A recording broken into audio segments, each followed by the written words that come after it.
Welcome everyone. Here in this video we will continue with the previous video.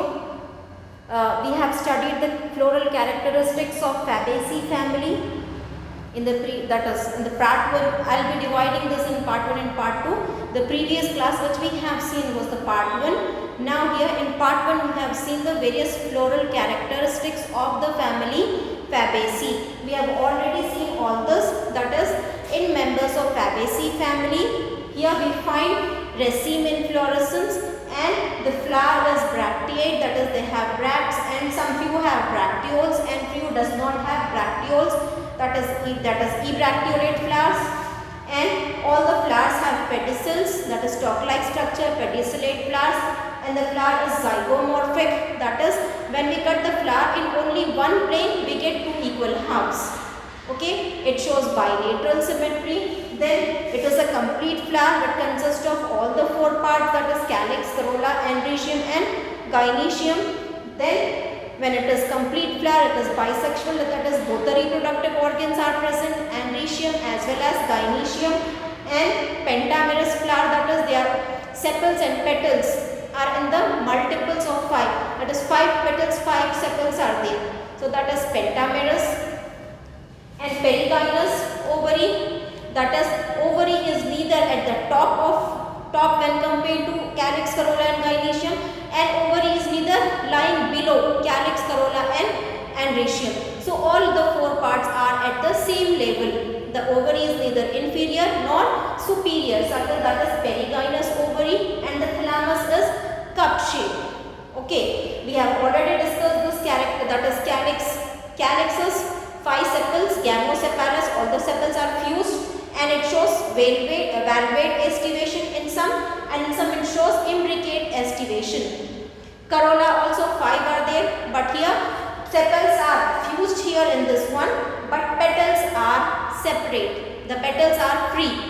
The petals are free. They show descendingly imbricate estivation, that is one large petal will be there, two side, that is lateral petals will be there, and two anterior petals will be there. Keel petals, wings and large standard petal. So 5 petals will be there. So this type of estivation is descendingly imbricate estivation or vexillary estivation. And androecium, that is 10 stamens will be there. Either it will be present in 2 bundles or either it will be present in 1 bundle. All 10 stamens will be in 1 bundle, and all 10, that is 9 stamens will be in 1 bundle and 1 will be free. So that makes 2 bundles.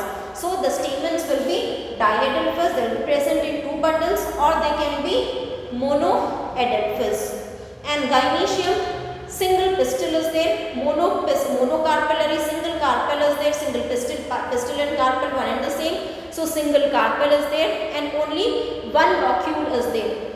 Unilocular, only one chamber is present, one ovary, only one chamber is present, and the placentation is marginal.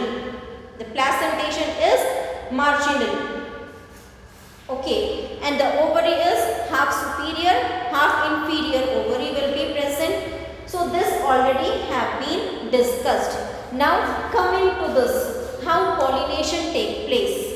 Pollination in the members of Fabaceae, pollination is protandrous. Pollination is protandrous. Protandrous in the sense androecium will mature first. Androecium will mature first. Okay, androecium will mature first. So that is protandrous. Gynoecium will be matured afterwards, because maturation of both the reproductive organs is not taking place at the same time.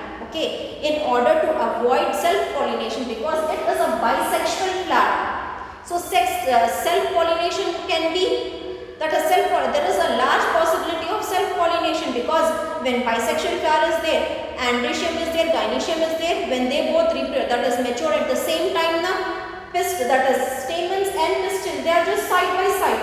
So when the pollen falls, the stamens will receive this pollen grains. The stamen will the stigma will receive the pollen grain. So there is a large chance that they might undergo self-pollination because that is the flower is complete, that is both the reproductive organs are present. But to avoid self-pollination, they exhibit a technique that is trotandry. In this trotandry, both the reproductive organs are present, but they will not mature at the same time. One reproductive organ will mature earlier and one reproductive organ will mature later on. So here, who is maturing first here in this family, members of this family? Andrecium is maturing first. So that is why the flowers are protandrous. Andrecium matures first and produces pollen. And when it produces pollen now, stigma will not be able to receive because stigma is not yet mature. So the Andrecium, all the flowers are protandrous, and the pollination is, the agency of pollination or the agent which is helping in pollination is insects. The pollination is entomophilous, that is insects are helping in the pollination. So pollination is entomophilous and the flower is protandrous, that is trotandry is seen in order to avoid self-pollination. And in some plants, self-pollination is also seen. Most of the plants, they pollinate by cross-pollination. Because of this, because of this technique, most of the plants exhibit cross-pollination. Most of the plants exhibit cross-pollination by this technique of protandry. Okay, they avoid cross-pollination. They avoid self-pollination and they exhibit cross-pollination. They exhibit cross-pollination because of this technique, protandry, because pollen grains has been already matured. So when stigma is matured now, so there won't be any pollen grains. So what it will do? It will wait for the pollen from other plants, other flower to come. So this protandry helps in cross-pollination. The protandry helps in cross-pollination, and this how the pollen grains will come and sit on the flower, how the pollen grains will come and sit on the flower, it is because of the insects. Insects is acting as the agency for pollination, that is why the pollination is entomophilous. And coming to this, in Pisum and Lathyrus, these are the two species in which self-pollination takes place. Almost all the members show cross-pollination, but that is Pisum sativum and Lathyrus. These two are the pea plant. This is the garden pea and this is the wild pea. Lathyrus sativus is the wild pea and Pisum sativum is the garden pea, which we have seen this common name, the species when we have studied. So both of them are pea species only. This is the wild species and this is the garden pea, and both of them will undergo self-pollination. And remember, remaining all the species will undergo cross-pollination.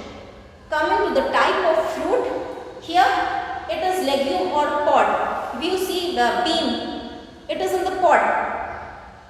Same kipali, it is in the pod. This mutton, it is in the pod. All those seeds are inside. That is the pod is the fruit. In beans, the fruit is, that is the ovary is in the form of pod. The fruit is in the form of pod, and the fruits are geocarpic. In some plants, the fruits are geocarpic. That is, they grow inside the soil. The fruit grows inside the soil. Okay, so the branches will go down because of this. The branches will go down inside the ground, and it will produce flower. That is Arachis hypogaea, groundnut. Where do we find? And from underground we will take out. Okay, from underground we will take it out. So what happens? The fruit is formation is taking place inside the ground. It is not that the stem is underground. No, the branches will go down after growing for a certain period. It will go down inside, and then fruit is produced, and the fruit will be grown inside the soil. So the fruit is geocarpic. In Arachis hypogaea, the fruit is geocarpic. And non-dehiscent in Arachis. Same with this. Non-dehiscent means it is not able to open by itself. The fruit does not come out. The seeds which are there inside the fruit does not come out by itself because it is indehiscent. very harder cover will be there. The cover will not break itself open by the cover will not break itself, and the seeds cannot come out. So here the Arachis hypogaea, the groundnut is indehiscent. That is, inside the groundnut, this groundnut seeds will be there. Now it does not come out by itself because the seeds are covered by a harder shell, and that shell cannot break by itself. So we will be seeing when we take groundnut, so we will be opening it by putting some pressure or by just crushing it. We will be opening it. It won't open by itself. So the fruit is indehiscent or non-dehiscent because it won't rupture by itself and the seeds won't come out by itself. So fruit is eukarpic and non-dehiscent. And coming to the seeds, many seeds are there. In pea, in one single pod you will see 5 to 6 seeds will be there. So, and the seeds are non-endospermic, that is, endosperm is not present. Already we have seen this type of seeds, that is endospermic seeds where endosperm is still present, and non-endospermic seeds where endosperm is not present. Cotyledon stores the reserve food material and endosperm is not present. So here also we have seen the examples. Pulses, beans are the example of non-endospermic seeds. So here also pulses and beans are there. This is a bean family, pulses family. So here the seeds are non-endospermic. The seeds are non-endospermic. That is, they does not store endosperm. Endosperm will be already utilized by the embryo. Growing embryo will already utilize almost all the endosperm. And 2 cotyledons. The plants are, that is, the members of this family have 2 cotyledons, that is dicots. The members of this family are dicotyledonous. Almost all the plants of this family have 2 cotyledons. They show dicotyledons. So almost all the members are dicotyledonous plants. Okay. So in the next family, that is Liliaceae family, it comprises of all the monocots. Here in this family we have only dicotyledonous plants. So all the members will have dicot seeds. So now this was all about the floral characteristics. By taking this floral characteristics, let us draw the floral diagram. Okay, let us draw the floral diagram. So for drawing floral diagram, always we have to take, I have just marked some dots for this proper drawing. So here this will be the mother axis. This will be the mother axis. So this mother axis means it is the posterior side of the flower. It is the posterior side of the flower. Okay, and this is the anterior side. If this is the posterior side of the flower, then this will be your anterior side. Always mother axis will be at the posterior side. Mother axis will be at the posterior side. Now bracts, we said that the flower is bracteate. The flower is bracteate. Bract always will be present at the anterior side. Okay, bracts will always be present at the anterior side. So this diagram, the typical representative of this family is Pisum sativum. Pisum sativum. Pea plant is the typical representative of this family. Okay. In the last class, in the Solanaceae family, Kamanchi plant, Solanum nigrum, was the typical representative of this family. Here in this floral diagram, in this floral formula, it is of Pisum sativum. So this is the typical representative of this family. It shows almost all the characteristics which are mentioned here. So that is why we have taken this Pisum sativum. Okay. Now here it has bracts. So bracteate flower. So here I will draw this one. Anterior side, at the anterior side, bracts will be shown. Okay. Then bracteoles will also be are also present. So second will show this bracteoles. Okay, bracteoles are there, bracts and bracteoles are there. Then coming to this, the first one, the first is calyx. The outermost is the calyx. So how many? 5 sepals.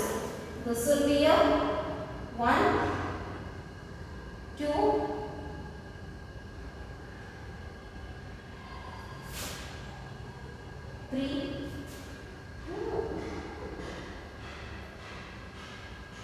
4, 5 sepals. This is first, second, third, fourth, fifth. 5 sepals will be there. Okay, and the sepals are gamosepalous. 5 sepals and the sepals are gamosepalous, means sepals are fused. So here the fused sepals will show this fused sepals. This shows that sepals are fused. Okay, sepals are fused. So 5 sepals.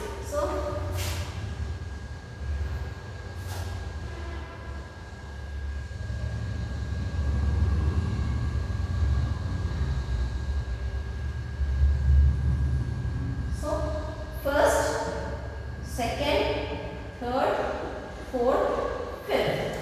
5 sepals and all the sepals are fused with each other. So gamosepalous and pentamerous. Valvate aestivation means it will be just touching, those margins will be touching, but there won't be any overlapping. Margins will be touching, but there won't be any overlapping. Now coming to this corolla. Corolla also 5 petals are there. So 5 petals.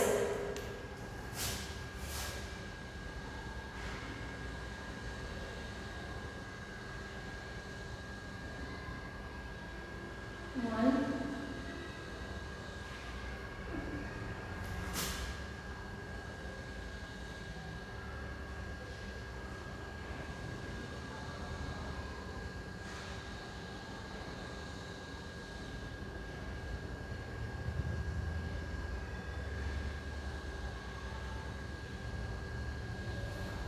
so 5 petals.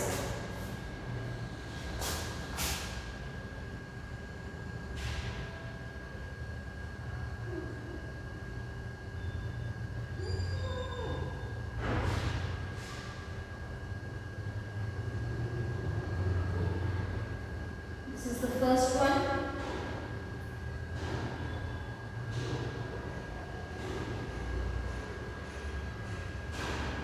This is the second one.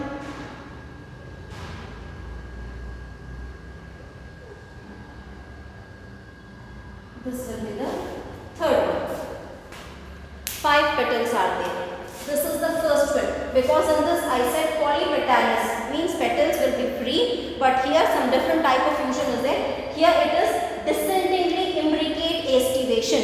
Descendingly imbricate aestivation. In this 5 petals, the first one petal which is at the posterior side, it is the standard petal. Okay, so this is the posterior side. Now this is this petal which is at the posterior side. It is very large and overlapping other 2 petals, overlapping the lateral petals. Okay, so this is overlapping. This is overlapping. This is not just touching it. It is overlapping it. So large petal. So one petal which is at the posterior side, it is large one, and this one is called as standard petal.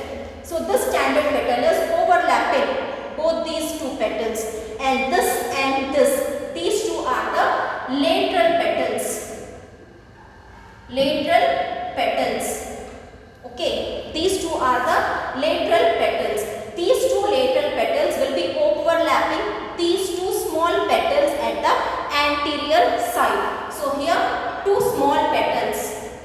2 small petals at anterior side. Okay. So these 2 small petals are called as keel petals. These are called as wings. And this one posterior petal is called as the standard petal. So 5 petals are there. So out of 5 petals, one is the standard petal. So one is the standard petal. So this one. Pointed we use for sepals. Okay. And this blunt we use for petals. So this is standard petal which is overlapping these 2 petals. These 2 are the side petals. These 2 are the wings.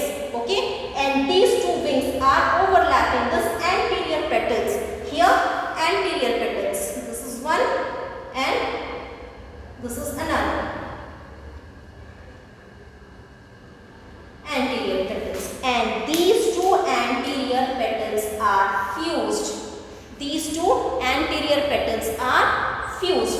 Okay, these are all free, but these two anterior petals are fused. So this type of estivation is called as descendingly imbricate estivation. Okay, and the petals are 5.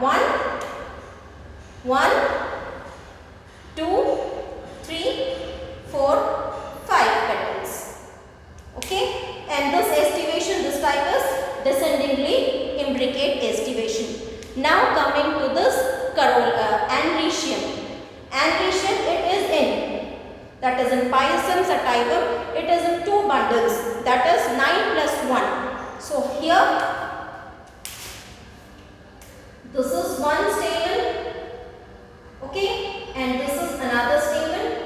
Here we have this 1, 2, 3, 4. 1, 2, 3, 4. Okay. So all these together are grouped together. 1, 2, 3, 4, 5, 6, 7, 8, 9. This is one stamen. 2, 3, 4, 5, 6, 7, 8, 9. So 9 in one bundle. 9 in one bundle and 1 is free. So altogether how many stamens are there? 10 stamens. 10 stamens, one bundle of 9 stamens and 1 is free. So 9 plus 1. So the first word is of calyx, the second word is of corolla, the third word is of andrecium. In andrecium, 10 stamens are there and 1 is free. Okay, so this is the 10th stamen. Then we have gynoecium. The gynoecium is only one gynoecium is present. Only one gynoecium is present and it is having only one locule. Only one chamber is there.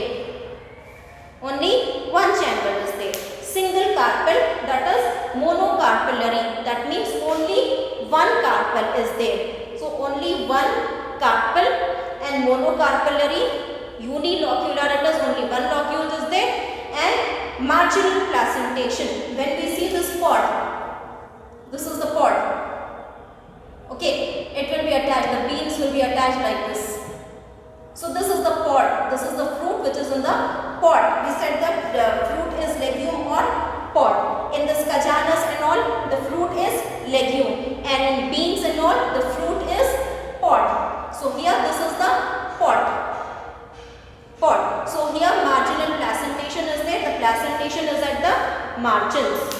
So this is how we draw the floral diagram. This is the floral diagram of that is Pisum sativum. So this is calyx, this is corolla, this is andrecium and this is gynoecium. Andrecium and gynoecium. And apart from this, here this one, these represent the bracts and the bracteoles. So we said the flower is zygomorphic. If we cut the flower like this, we don't get the equal parts. But if we cut the flower like this, only in one plane, we get two equal parts. When you cut this flower in only one plane, you just forget this one. You just cut it only this 4 floral parts. Okay, or it is divided into 2 equal parts in only this plane. If you cut it like this, you won't get equal parts. It will be divided into equal parts in only one plane. Only in this longitudinal plane, if we cut it, you will be getting 2 equal parts. So that is why it is zygomorphic flower. If we cut it like this now, we won't be getting the equal parts. If you cut it like this, we won't be getting equal parts. So in only one plane, we are getting 2 equal parts. Now, by seeing this diagram, can we write the floral formula for this one? By seeing this diagram, can we write the floral formula? Here let us write this floral formula. Floral formula. Okay. So in this floral formula, what we are writing? bracts are present, BR, bracteolate, BRL. Because I said bract is present, bract we have written, bracteoles are there, bracteoles we have written. Then the flower is that is zygomorphic flower. So that means we represent it like this. And the flower is bisexual. Complete flower is there now. Bisexual flower. See here it is 1, 2, 3, 4. It is showing all the 4 parts. So that means the flower is bisexual. So we write here bisexual flower. The flower is bisexual. Just by seeing this only. Bracts are there, we have written. Bracteoles are there, we have written. It is cutting into 2 equal halves and one is plain only. So that is zygomorphic. It has 1, 2, 3, 4 parts. Then that means it is bisexual. Okay. Now coming to this calyx. Calyx is represented by K. Okay. How many sepals are there? 5 sepals. How many sepals are there? 5. 1, 2, 3, 4, 5. 5 sepals are there and all the sepals are fused. All the sepals are fused. So here the fused sepals. Then we come to corolla, the second one. Okay, how many petals are there? 5. But here we will write like this. 1 standard petal plus 2 lateral petals plus 2 keel petals. That is this ones. Okay, they are fused. These 2 ones are fused. These 2 ones are fused. So that is why this corolla. Now coming to this androecium. A we write. Okay, A we write. And here how many?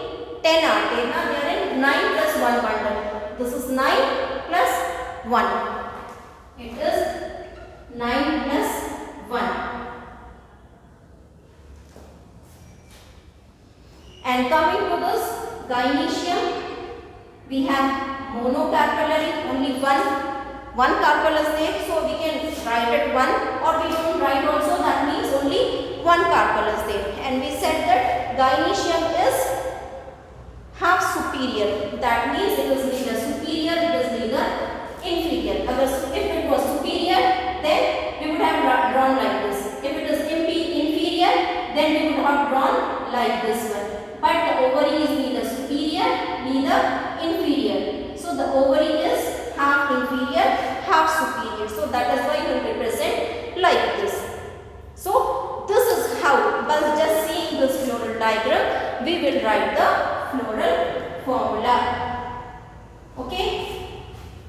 We can do vice versa also. First we will write this floral diagram formula. By seeing this floral formula, then we can draw this floral diagram as well.